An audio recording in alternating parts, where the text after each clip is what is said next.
حضرت امام حسین عالی مقام رضی اللہ تعالیٰ عنہ کی شہادت مبارکہ سے جو ہمیں اسباق ملتے ہیں اس میں سے ایک سبق آپ کی خدمت میں عرض کر دیں۔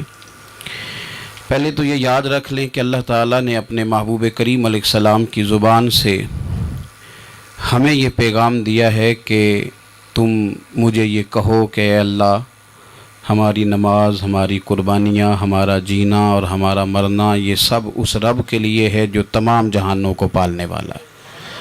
قل ان صلاتی و نسکی و محیای و مماتی للہ رب العالمین۔ آپ فرما دیجئے بے شک میری نماز، میری قربانیاں، میرا دنیا میں رہنا، پردہ کرنا سب اس رب کے لیے جو تمام جہانوں کا پالنے والا ہے۔ سب سے پہلے تو اپنی زندگی کے اندر 24 گھنٹوں میں سے اچھے طریقے سے سوچ کر، سمجھ کر، فکر کر کر غور کریں کہ ہمارے پاس 24 گھنٹوں میں سے کتنا وقت ہے جو ہم نے صرف اس لیے صرف کیا ہے کہ ہمارا دین کچھ تھوڑا سا آگے بڑھ جائے اور دین کے لیے ہم کچھ اپنے آپ کو پیش کر سکیں۔ اپنے وقت کا تعین کریں، اس کے بعد پھر اپنا جتنا مال اللہ نے دیا ہے اس مال میں سے آپ دیکھیں کہ ہم کیا اس میں سے اتنا کچھ نکال رہے ہیں جو تھوڑا بہت ہمارے مذہب کے لیے، دین کے مشن کے لیے کام آ جائے۔ کچھ نہ کچھ آپ باعث بنے دین پھیلانے کا۔ رسول کریم صلی اللہ علیہ وسلم نے اس ڈیوٹی کو اس رنگ میں بیان کیا ہے۔ حضور نے فرمایا کہ بلغوا انی ولو آیا، ایک آیت تم تک پہنچ گئی ہے، اب میں تمہاری ڈیوٹی لگا رہا ہوں کہ تم نے اس آیت کو آگے پہنچانا ہے۔ صحابہ اگر ابلاغ دین نہ کرتے، تبلیغ نہ کرتے، اپنے پاس چیزیں رکھتے تو ہم تک دین پہنچتا نہ۔ انہوں نے بڑی ذمہ داری کے ساتھ، روایت حدیث کا معاملہ ہو یا حفظ دین کا، بڑی ذمہ داری کے ساتھ پھر ہمارے محدثین نے محنت کی اور کتابیں جمع کر کے ترتیب دے کے ہم تک پہنچائیں۔ ہماری یہ ذمہ داری ہے کہ ہم خیر کی بات آگے پہنچائیں، خیر کی بات۔ ہمیں بڑی مثالیں آتی ہیں، بڑی ساری چیزیں ہمارے پاس ہوتی ہیں، بڑا کچھ ہم کہہ سکتے ہیں، بڑی ہمیں کہانیاں یاد ہوتی ہیں، تو یہ تو ہمیں الجھا دے گا یہ سارا معاملہ۔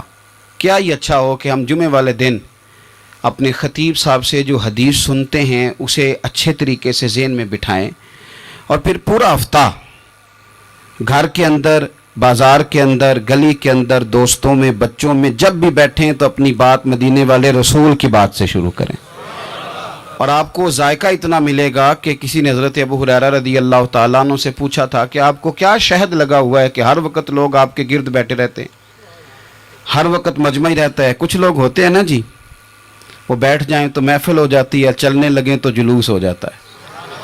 کچھ لوگ ہوتے ہیں، تو کہا حضرت آپ کون سا شہد ہے؟ تو حضرت ابو ہریرہ فرمانے لگے شہد میاں کوئی بھی نہیں، میں نہ کسی کو اپنی بتاتا ہوں، نہ باپ دادا کی بتاتا ہوں، نہ برادری قبیلے کی بتاتا ہوں، میں تو جس کو بھی بتاتا ہوں محمد عربی کی بات ہی بتاتا ہوں۔ تو بس یہ آپ سمجھ لیں کہ میری بات بن گئی ہے تیری بات کرتے کرتے۔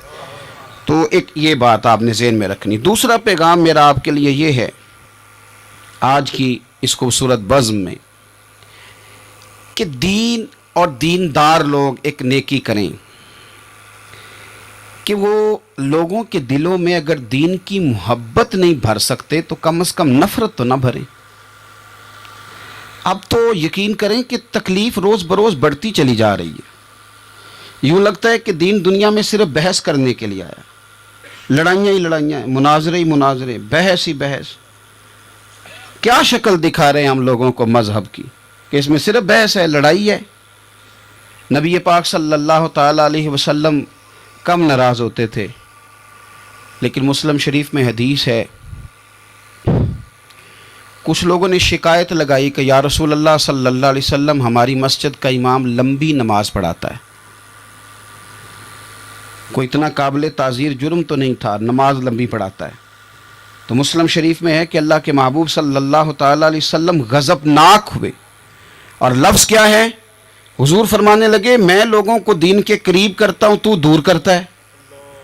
فرمایا خود پڑھنی ہو تو جتنی مرضی لمبی پڑھنا، لیکن لوگوں کو مختصر نماز پڑھا تاکہ وہ دین کے قریب آئیں۔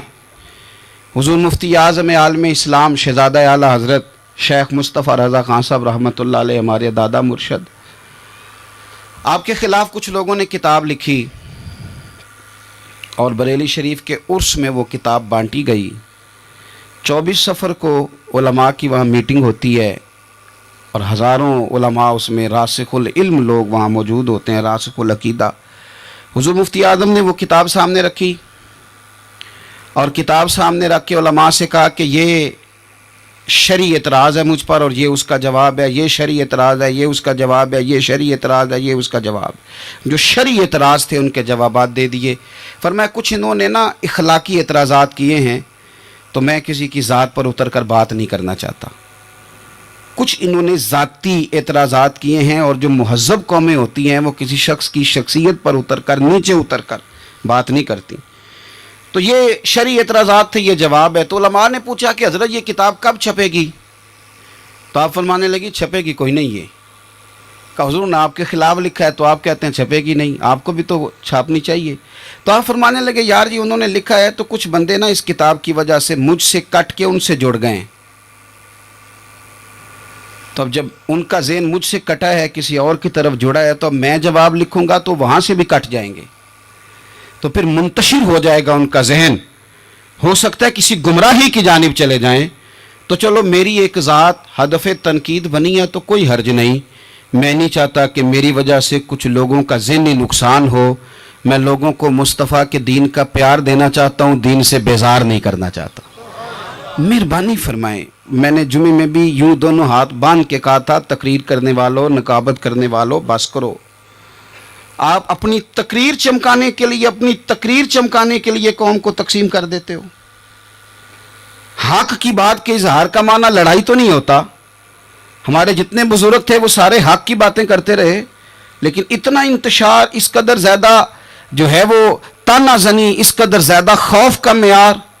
اور میں نے جمعے میں بھی کہا تھا، پھر کہتا ہوں، اس زمانے میں جتنا کو زیادہ شرارتی ہوتا ہے اتنا زیادہ وہ طاقتور ہوتا ہے۔ شریف آدمی شرارتی کا مقابلہ کیسے کرے گا؟ ہم نے شرارتی لوگوں کو مضبوط کر دیا ہے۔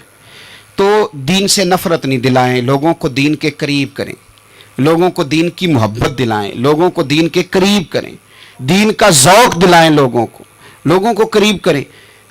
آج کی بات ہے، ایک دوست بڑی دور سے آیا ہے، آج کی بات بڑی دور سے، اس نے مجھ سے آ کے کہا کہ حضرت صاحب اب تو میری حالت یہ ہے کہ میں گناہ کر کر کے تنگ آ گیا ہوں، میرے ارد گرد گناہ کے مواقع رہتے ہیں، میں تنگ آ گیا ہوں، لیکن میں ایک منتشر آدمی ہوں، مجھے ہر وقت کا وسوسہ، ہر وقت کی پریشانی، ہر وقت کی مصیبت۔ وہ کہتا ہے میں جس عالم کے، درویش کے، صوفی کے، مولوی کے قریب جانے لگتا ہوں اس کے خلاف مجھے کوئی نہ کچھ ہے مل جاتی ہے۔ تو دین سچا ہے، کھرا ہے، تو کیا ایسا نہیں ہو سکتا کہ دین پہ عمل کرنے والا بھی کوئی کھرا مل جائے؟ میں جدھر جاتا ہوں مجھے کوئی نہ کوئی اس بندے کے خلاف کہانی مل جاتی ہے۔ تو یاد رکھیں، جب لوگ دینداروں سے نفرت کرتے ہیں تو پھر دین سے نفرت کرنے لگتے ہیں۔ یہ ہم نے تباہی کر دی ہے، ہم نے ظلم کی انتہا کر دی۔ مہربانی فرمائیں، یہ بڑا صاف ستھرا دین ہے، یہ بڑا پارسا دین ہے، یہ بڑا کھرا دین ہے۔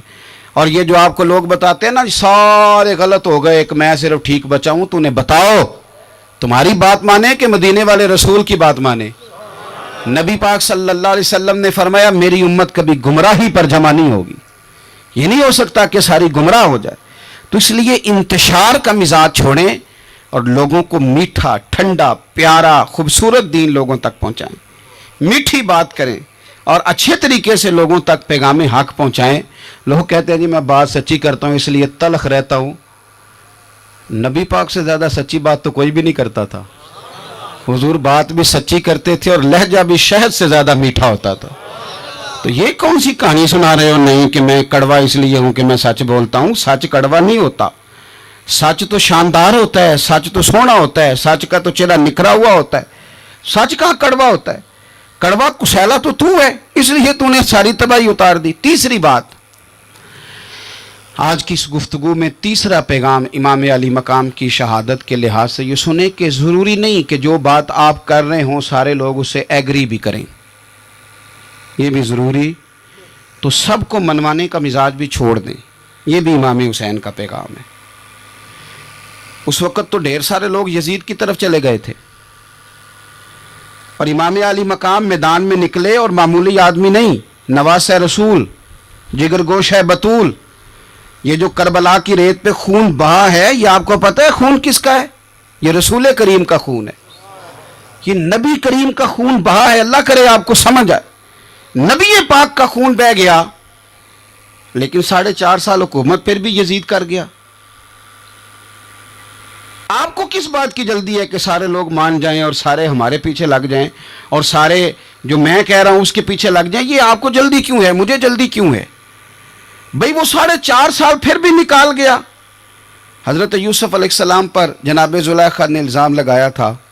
حضرت یوسف سچے تھے، پر پورے مصر میں اس نے بات بھی پھیلا دی. 12 سال جیل میں بھی رہے تھے تو سچے نا، لیکن اس سچ کو نکھرتے 12 سال لگ گئے. لیکن رب کریم نے فرمایا یوسف سچے ہو، پر 12 سال پھر بھی جیل میں رہنا پڑے گا. سچے بھی ہو، کھرے بھی ہو، پر 12 سال جیل میں رہے. پر عرش کے مالک نے فرمایا پہلے آپ مصر کے قیدی تھے، اب آپ کا سچ نکھر گیا ہے تو مصر کا حکمران بنا دیا جائے گا. چوتھی بات یہ سنیں اور اچھے طریقے سے. ہمارے ہاں نا ہماری محفل رہ گئی ہے، تنہائی ختم ہو گئی ہے.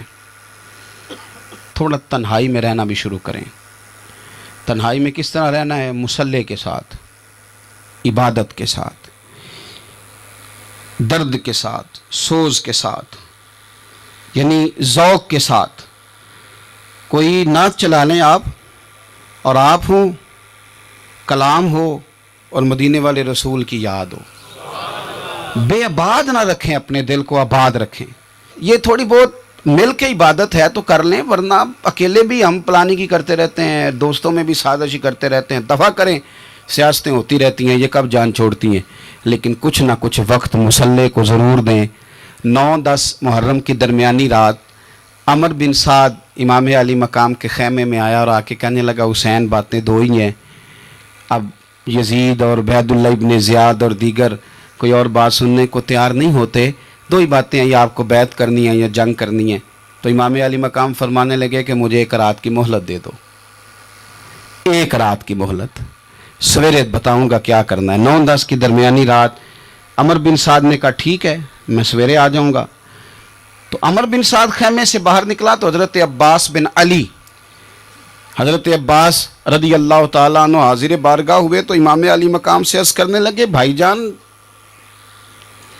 مجھے پتہ ہے سویرے آپ نے کیا فیصلہ کرنا ہے، اور آپ کو بھی پتہ ہے سویرے کیا فیصلہ کرنا ہے. تو یہ بد باطن قسم کے لوگ ہیں، یہ سوچیں گے پتہ نہیں حسین کمزور پڑ گیا. تو ابھی بتانا تھا کہ ہم نے بیعت نہیں کرنی. آپ نے رات مہلت کیوں مانگی؟ یہ پتہ نہیں رات کیا کیا بدگمانیاں سوچیں گے. فیصلہ تو سویرے بھی وہی ہونا ہے اور اب بھی وہی ہونا ہے کہ ہم یزید کی بیعت کرنے کو تیار نہیں ہیں. تو آپ یہ بھی بات کر دیتے. تو امام حسین فرمانے لگے عباس تیرا کیا خیال ہے؟ میں نے سوچنے کے لیے ٹائم لیا ہے. تیرا کیا خیال ہے کہ میں نے کوئی نئے راہ تلاش کرنی ہے؟ کوئی مجھے اور کسی فوج کے پہنچ جانے کی امید ہے؟ کہا نہیں، مجھے کچھ بھی نہیں کرنا، نہ کچھ سوچنا ہے. فیصلہ بھی وہی ہے جس کا تجھے پتہ ہے. لیکن بھائی یہ آخری رات بچی ہے، کل حسین دنیا سے جائے گا. آخری رات بچی ہے، دل کرتا ہے کہ آج کی رات نہ میں رج رج کے اپنے رب کو سجدے کروں، میں جی بھر کے اس کی عبادت کروں. یہ پیشانی اس کے حضور ناز جھکے. او یار حسین ابن علی تو ایک رات باقاعدہ بچائیں کہ میں نے اللہ کے حضور حاضری دینی ہے اور تو ساری راتیں ضائع کر دیتا ہے. تو تنہائی میں کچھ نہ کچھ عبادت کریں. میں اللہ کے حضور دعا کرتا ہوں کہ اللہ تعالیٰ میدان کربلا کی ہواؤں کا صدقہ، اللہ تعالیٰ حسین ابن علی کے خون کا صدقہ ہماری زندگی پردہ پوشی والی کرے اور موت ایمان والی کرے. اور اللہ تعالیٰ ہمیں ہر فتنے سے محفوظ رکھے اور ہماری اولادوں کو بھی حضور کی اولاد کا وفادار رکھے. آخر دعوانا الحمدللہ.